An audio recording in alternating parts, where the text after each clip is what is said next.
भारत के एक जिले से भी कम जनसंख्या रखने वाले इस देश में अमेरिका को ऐसा कौन सा खजाना मिल गया है जिसके लिए वे पूरे यूरोप और दुनिया के खिलाफ जाने को तैयार है। जी हाँ दोस्तों, एक ऐसी टेरिटरी जो ना तो पूरी तरह से एक देश है और ना ही किसी देश का राज्य। और इसको लेकर क्यों अमेरिका और रूस, चीन और यूरोप अब आमने सामने आ गए हैं, कौन सा है यह देश और क्या है मामला, वीडियो में जानने का प्रयास करेंगे। अंत तक बने रहिए मेरे साथ। साथ ही जानेंगे इस देश के पास ऐसा क्या है जिसके लिए पूरी दुनिया अब आमने सामने आ गई है। अपने मोबाइल स्क्रीन पर ध्यान से आप इस वर्ल्ड मैप को देखिए। यह रहा वो देश जिसके लिए पूरी दुनिया अपनी शक्ति आजमाने में लगी हुई है। जी हाँ दोस्तों, मैं बात कर रहा हूँ ग्रीनलैंड की। वीडियो में आगे बढ़ने से पहले थोड़ा सा ग्रीनलैंड के बारे में जान लेते हैं। उत्तरी अटलांटिक महासागर और आर्कटिक महासागर के बीच में स्थित यह देश दुनिया के सबसे बड़े द्वीप पर बसा हुआ है, जिसके पूर्व में आइसलैंड और पश्चिम में कनाडा है। लगभग 56,000 से 57,000 की कुल जनसंख्या वाला यह देश 18वीं सदी से ही डेनमार्क के प्रभाव में रहता हुआ आया है और 1953 से यह डेनमार्क का औपचारिक हिस्सा है। इसी कारण से यह डेनमार्क की एक ऑटोनोमस टेरिटरी है। ऑटोनोमस टेरिटरी का मतलब ऐसे क्षेत्र से है जिनके आंतरिक मामले जैसे कि सांसद, पुलिस और सरकारी कामकाज वे स्वयं संभालते हैं, लेकिन विदेश नीति और रक्षा नीति जैसे बड़े मामले कोई दूसरा देश संभालता है। अब वापस अपने विषय पर आते हैं।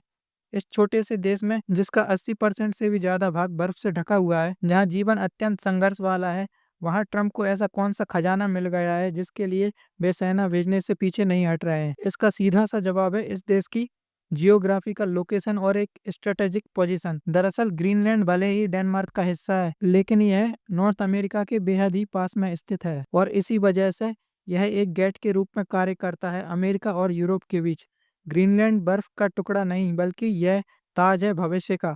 और जिस देश के पास यह ताज होगा वह भविष्य पर राज करेगा। जो दिखाई देता है, सच्चाई उससे कई गुना बड़ी है। दावा किया जा रहा है कि इस देश के पास बर्फ के नीचे काफी बड़ी संख्या में रेयर अर्थ एलिमेंट और नेचुरल गैस तथा पेट्रोलियम रिजर्व जमा है। क्लाइमेट चेंज के कारण जैसे जैसे बर्फ पिघलती जा रही है, वैसे वैसे नई माइनिंग साइट्स अनलॉक होती जा रही हैं और न्यू ट्रेड रूट्स खुलते जा रहे हैं। सिर्फ इतना ही नहीं, इसके ऊपर से सोने पर सुहागा ये है कि यहाँ पर जनसंख्या बहुत ही कम है। जहाँ कहीं भी जनसंख्या कम होती है, ऐसी जगह परफेक्ट लोकेशन बन जाती है मिलिट्री बेसिस के लिए। इसी कारण से अमेरिका किसी भी कीमत पर इसको अमेरिका में शामिल करना चाहता है। अगर अमेरिका इसमें सफल हो जाता है तो वह यहाँ पर खुले एयरबेस बनाना चाहता है, जिससे वह स्पेस सर्विलांस कर सके और मिसाइल डिफेंस सिस्टम तैयार कर सके। इससे होगा यह कि अमेरिका रूस और यूरोप की हर एक्टिविटी पर नजर रख पाएगा और यूरोप तथा रूस से आने वाली मिसाइलों को अमेरिका में घुसने के पहले ही नष्ट कर दिया जाएगा। इसके नेचुरल रिसोर्सेज और रेयर अर्थ एलिमेंट्स पर भी अमेरिका का अधिकार होगा, जिनके एक्सपोर्ट से अमेरिका मोटी कमाई करेगा। और तो और नए ट्रेड रूट्स पर भी अमेरिका का कंट्रोल होगा और हो सकता है इसके बाद वह इन पर टैक्स लगाना शुरू कर दे। इसी कारण से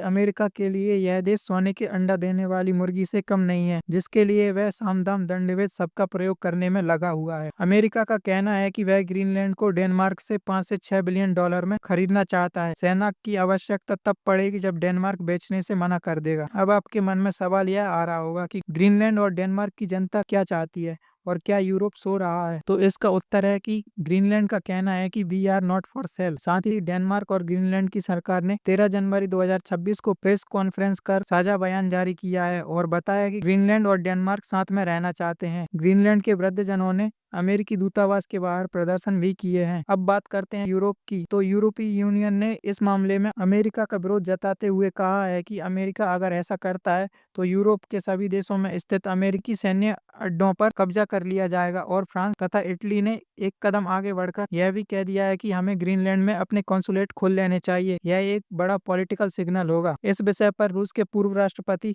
जो कि पुतिन के बेहद करीबी माने जाते हैं, उनका भी बयान सामने आया है और उन्होंने कहा है कि अगर ग्रीनलैंड उससे मदद मांगेगा तो हम मदद करने के लिए पूरी तरह से तैयार हैं और अपनी सेना भी उतार सकते हैं। आपका इस विषय पर क्या मानना है? अपनी राय कमेंट में जरूर बताएं। धन्यवाद। मिलते हैं किसी अन्य वीडियो में।